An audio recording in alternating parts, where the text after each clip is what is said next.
After sewing our buttonholes, well, usually you need to sew the button on. So let's just switch over. The last thing to do is go ahead and slide that lever straight up and then take our buttonhole foot off. Take the button out that we need to now sew on. Voila.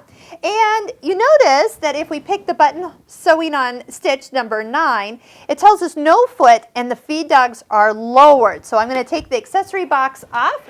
We're sliding that all the way to the side, and there's the lever back here. We got to make it, it's a little hard at the beginning, click, and that will lower those feed dogs down. So without a foot, what we're talking about is that as we line this up, the ankle, the little white ankle here is going to come sit on the button. Now before we get too excited, you also want to take a look. The needle right now is currently hanging out on the left side of the ankle. So I would recommend you put that needle down in the left needle hole first and then lower it down. Now, while we're kind of wondering, is this the right stitch width for a button?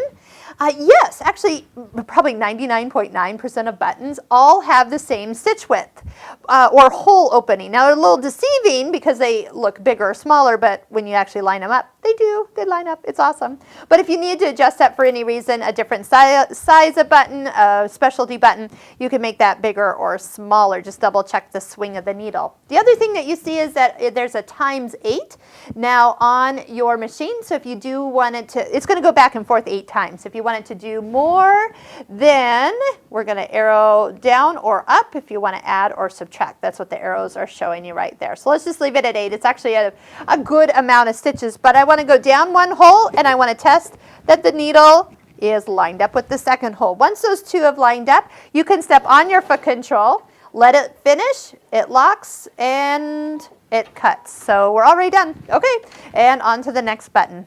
That's how easy it is. It's stitch number 9 on the front of your machine.